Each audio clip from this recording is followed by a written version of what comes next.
আপোনালোকে ডিজিনফো আসাম চেনেললৈ স্বাগতম জনালোঁ। ইতিমধ্যে আপোনালোকে নিশ্চয় জানে যে প্ৰধানমন্ত্ৰী আৱাস যোজনাৰ যিকেইটা চৰকাৰী ঘৰ আছিলে, যিসকলে এই চৰকাৰী ঘৰৰ টকা পোৱা নাছিলে, তেওঁলোকক ইতিমধ্যে যিটো ইনষ্টলমেণ্ট বাকী আছিল 1, 2, 3 যিমানেই বাকী আছিল সেইকেইটা ইতিমধ্যে পে'মেণ্ট কৰিছে আৰু বহুতৰ একাউণ্টত ইতিমধ্যে সেই টকা সোমাইছে আৰু বহুতেও কিন্তু সেই টকাটো লাভ কৰা নাই। আপোনালোকে কিয় টকা লাভ কৰা নাই, আপোনালোকৰ কি হৈছে, যে কিহৰ কাৰণে আপোনালোকে ৰিজেক্ট হৈছে, আপোনালোকে কেনেদৰে চাব, আপোনালোকে কিহৰ কাৰণে আপোনালোকে টকা পোৱা নাই, আপোনালোকে কি কৰিব লাগিব, আপোনালোকৰ একাউণ্টত যদি ডিবিডি নাই আপোনালোকে কেনেদৰে ডিবিডি লিংক কৰিব।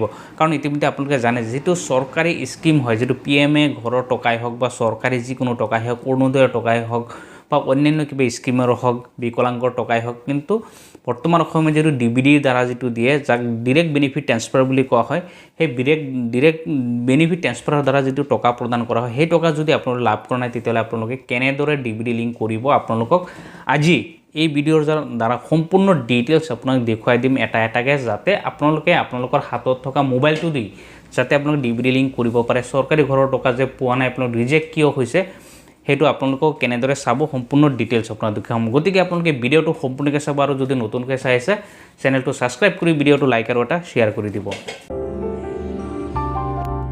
প্ৰথমতে আপোনালোকে চেক কৰিব লাগিব চৰকাৰী ঘৰৰ টকা আপোনালোকৰ লাভ কৰিবনে নাই, বা আপোনাৰ লিষ্টত যদি নাম আছিলে তাৰ পিছতো কিয় আপোনালোকে টকা পোৱা নাই, সেইটো আপোনালোকে প্ৰথমতে জানিব লাগিব। সেইটো কেনেদৰে চাব, আপোনালোকৰ গোটেইখিনি লেপটপ স্ক্ৰীণত আপোনালোকে দেখুৱাম, আপোনালোকে ভিডিঅ'টো ভালকৈ চাই ল'ব। আপোনালোকে প্ৰথমতে এইটো চেক কৰিবলৈ হ'লে যিটো PMA যিটো ছাইট আছে, আপোনালোকে PMA ছাইট আছে, প্ৰধানমন্ত্ৰী আৱাস যোজনা যিটো ছাইট আছে, যিটো আছে আপোনালোকে এইটোত প্ৰথমতে ক্লিক কৰিব। গুগলত আহি এইটো চাৰ্চ কৰাৰ পিছত আপোনালোকে চাওক ছেকেণ্ড যিটো অপশ্যন আছে FTO ট্ৰেনজেকশ্যন চামাৰি, আপোনালোকে এইটোত আহিব। প্ৰথমতে অহাৰ পিছত আপোনালোকে ইয়াত চাওক যিটো হোম লিখা আছে, আপোনালোকে হোমত ক্লিক কৰিব। কাৰণ যদি আপোনালোকে বেলেগত ক্লিক কৰি দিয়ে তেতিয়াহ'লে এইটো ছাৰ্ভাৰ ইছ্যু আহি যায়, প্ৰব্লেম আহি যায়। গতিকে আপোনালোকে এইটো হোমত প্ৰথমতে ক্লিক কৰিব। তো হোমত ক্লিক কৰাৰ পিছত আপোনালোকে চাওক যিটো ৰিপোৰ্ট আছে, আপোনালোকে যিটো ৰিপোৰ্ট ওলাব লাগে সম্পূৰ্ণ ডিটেইলছ আপোনালোকে আছে, যে আপোনালোকৰ এতিয়া ৰিজেক্ট হৈছে নে নাই, আপোনালোকে কি কৰিব লাগিব। আপোনালোক যদি ৰিজেক্ট হৈ গৈছে সেইটো আপোনালোকে কেনেদৰে চাব। কাৰণ প্ৰথমতে চাওক আপোনালোকে কি জানিব লাগে, প্ৰথমতে জানিব লাগে যে আপোনালোকৰ কাগজ পাতি ইতিমধ্যে ছাবমিট কৰিছে। ছাবমিট কৰাৰ পিছত কিন্তু আপোনালোকৰ কি হ'ল, যেতিয়া আপোনালোকৰ প্ৰথমতে যেতিয়া আপোনাৰ চৰকাৰী ঘৰৰ লিষ্টত নাম থাকে, তেতিয়া আপোনালোকে ডকুমেণ্টছ পাতি ছাবমিট কৰিব লাগে। ডকুমেণ্টছ পাতি ছাবমিট কৰিছে, ছাবমিট কৰাৰ পিছত ৰেজিষ্ট্ৰেশ্যন হ'ল, ৰেজিষ্ট্ৰেশ্যন হোৱাৰ পিছত আপোনালোকৰ হাউচ চেংচন হয়, হাউচ চেংচন হোৱাৰ পিছত পে'মেণ্ট হয়। কিন্তু কি হয়, আপোনালোকৰ লগৰ যিমানখিনি ঘৰ আছে চবেই পাই গ'ল, কিন্তু আপোনাৰ একাউণ্টত টকা সোমোৱা নাই, কিয় সোমোৱা নাই সেইটো আপোনালোকে চাবলৈ হ'লে চাওক প্ৰথমতে আপোনালোকে যিটো ৰিপৰ্টত আহিলে, অহাৰ পিছত চাওক ইয়াত যিটো যিটো ৰিপৰ্ট আছে, ইয়াত 3 নম্বৰ যিটো অপশ্যন আছে চাওক beneficiary registered account frozen and verified, আপোনালোকে এইটোত আহিব। এইটোত ক্লিক কৰিব। ক্লিক কৰাৰ পিছত চাওক প্ৰথমতে এইটো ছাইডত আহিব PMA যি অলৰেডি চিলেক্ট আছে, প্ৰধানমন্ত্ৰী আৱাস যোজনা ঠিকে আছে, আপুনি ষ্টেটটো চিলেক্ট কৰিব। বাকী যিমানখিনি আছে আপুনি চিলেক্ট কৰি গৈ থাকিব। আপুনি ষ্টেট চিলেক্ট কৰিলে ডিষ্ট্ৰিক্ট চিলেক্ট কৰিব, তাৰপিছত ব্লক চিলেক্ট কৰিব।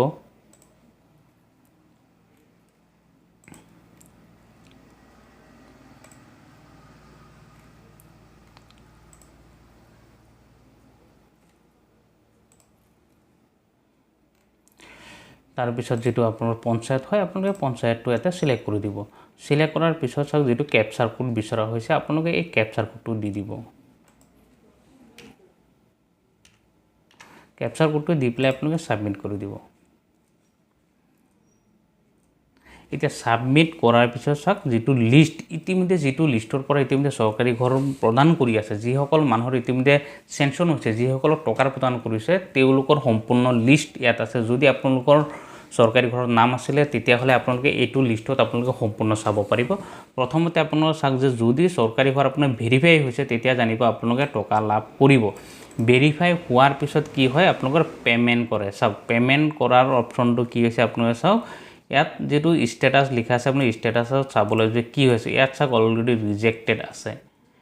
ৰিজেক্টেড কি হ'ল, ইয়াত ৰিজনত যদি আপোনালোকে চাই UID never enable for DBD, কাৰণ আপোনালোকৰ লগৰ যিখিনি মানুহ আছিলে সকলোৱে টকা পাই গৈছে, আপোনালোকে পোৱা নাই। এইটোৰ মেইন কাৰণটো চাওক আপোনালোকে যিটো আধাৰ কাৰ্ড দিলে আৰু আধাৰ কাৰ্ডৰ লগত যিটো বেংক একাউণ্ট আপোনালোকে যিটো জমা দিলে, বেংক একাউণ্টত আপোনালোকৰ ডিবিডি লিংক আজিলৈকে কৰা নাই। কাৰণ আপোনালোকে যিকোনো বেংকতে ডিবিডি থাকক, আপোনালোকৰ কোনো এটা বেংকত যদি ডিবিডি থাকিলে হয় তেতিয়াহ'লে আপোনালোকে টকাটো লাভ কৰিলে হয়। কাৰণ আপোনালোকৰ পে'মেণ্ট যেতিয়া কৰা হয়, পে'মেণ্ট কৰাৰ পিছত যদি ডিবিডি লিংক নাথাকে তেতিয়াহ'লে আপোনালোকে টকা লাভ নকৰে। কাৰণ আপোনালোকৰ এনেকুৱা হৈছে নেকি, যদি ৰিজেক্ট হৈছে তেতিয়াহ'লে আপোনালোকে টকা লাভ নকৰে। কাৰণ তাৰপিছত চাওক নেক্সট যদি আপোনালোকে চাই পেণ্ডিং হৈ আছে উইথ PFMS, এইটো আপোনালোকৰ টকা পে'মেণ্ট কৰি দিছে অলৰেডি। যদি একাউণ্টত যেতিয়া টকা আহিব, যেতিয়া ফাউণ্ডত টকা আহে, কাৰণ এইটো চাওক যেতিয়া পে'মেণ্ট কৰা হয় বা যিটো FTO কৰা হয়, FTO কৰাৰ পিছত যদি ফাউণ্ডত টকা থাকে তেতিয়াহ'লে এই টকাটো আপোনালোকৰ একাউণ্টত সোমাবই, কাৰণ এইটো পেণ্ডিং হৈছে, এইটো আপোনালোকে 100% পাব। এনেকুৱা যদি পেণ্ডিং হৈছে তেতিয়াহ'লে চিন্তা কৰিব নালাগে, যিকেইটা ভেৰিফাই হৈছে এইকেইটাও টকা 100% পাব যদি টকা পোৱা নাই। তাৰপিছত চাওক আৰু এটা হৈছে যে ৰিজেক্ট কি হৈছে, চাওক ইয়াত ৰিজেক্ট অপশ্যনটো দিয়া হৈছে, UID is disable for DBD। এতিয়া চাওক আপোনালোকৰ যিটো আধাৰ কাৰ্ড আছিলে, আধাৰ কাৰ্ডটো অলৰেডি ডিচেবল হৈ আছে।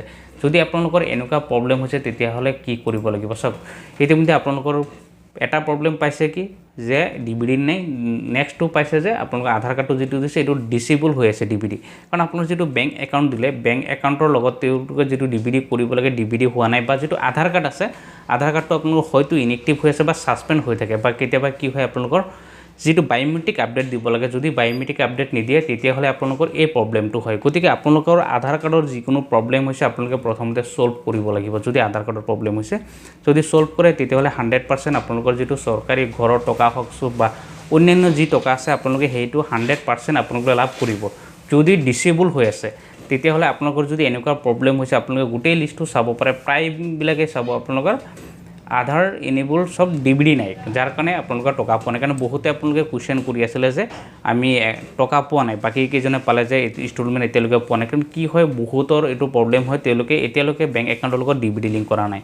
কাৰণ এটা কথা আপোনালোকে মনত ৰাখিব, আপোনাৰ একাউণ্ট 2-4খন একাউণ্ট থাকিব পাৰে, তাত আধাৰ লিংক থাকিব পাৰে, কিন্তু DBD যিকোনো এটা একাউণ্টত থাকে। আপোনালোকে যিটো একাউণ্ট জমা দিলে সেইটো একাউণ্টত যদি DBD নাথাকে, বেলেগ একাউণ্টত যদি DBD থাকে তথাপি আপোনালোকৰ একাউণ্টত টকা সোমাবই যিটো DBD আছে। যে আপোনালোকে যিটো জমা দিছে সেইটোতেই DBD থাকিব লাগিব, তেনেকুৱা নহয়। আপোনালোকৰ যদি বেলেগ একাউণ্টতো আছে তথাপি আপোনালোকে টকা পাব। তে আপোনালোকৰ যদি এনেকুৱা ৰিজেক্ট হৈছে তেতিয়াহ'লে আপোনালোকে ছল্ভ কেনেদৰে কৰিব DBDৰ কাৰণে, তাৰ কাৰণে আপোনালোকে হাতত থকা যিটো মোবাইলটোৱে আছে আপুনি সেইটো দি কৰিব পাৰে। তাৰ কাৰণে আপোনালোকে পুনৰবাৰ মই লেপটপ স্ক্ৰীনত আপোনাক দেখুৱাই আছোঁ, আপোনালোকে NPCI যিটো পৰ্টেল আছে, আপোনালোকে এই NPCI পৰ্টেলৰ দ্বাৰা আপোনালোকে সম্পূৰ্ণ কাম কৰিব পাৰিব। আপোনাৰ গুগলত আহি পেলাই NPCI চাৰ্চ কৰি দিব। NPCI চাৰ্চ কৰাৰ পিছত চাওক national payment corporation of India যিটো আছে আপোনালোকে এইটোত ক্লিক কৰিব। এতিয়া এইটোত ক্লিক কৰাৰ পিছত আপোনালোকে চাব এইটো যিটো কাষ্টমাৰ লিখা আছে আপোনালোকে দেখা পাইছে, এই কাষ্টমাৰ আপোনালোকে এই কাষ্টমাৰত ক্লিক কৰিব। কাষ্টমাৰ ক্লিক কৰাৰ পিছত ইয়াত চাওক ভাৰত আধাৰ চেণ্ডিং এনেবল বেচ, আপোনালোকে এইটোত ক্লিক কৰি দিব।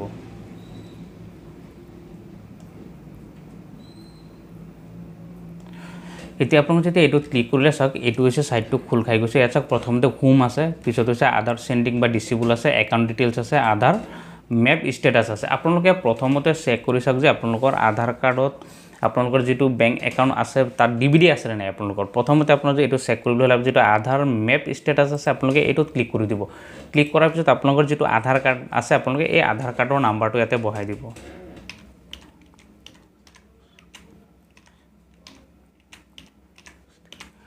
আপোনালোকে এনেদৰে বহাই দিব। বহাই পেলাই যিটো আপোনালোকৰ কেপচাৰ কোডটো বিচৰা হৈছে আপোনালোকে এই কেপচাৰ কোডটো ইয়াতে বহাই দিব।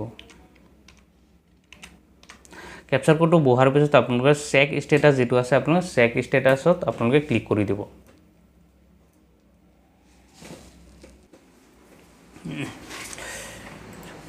এনেদৰে যেতিয়া OTP আহিব আপোনালোকে OTPটো দি পেলাই আপোনালোকে কনফাৰ্ম কৰি দিব।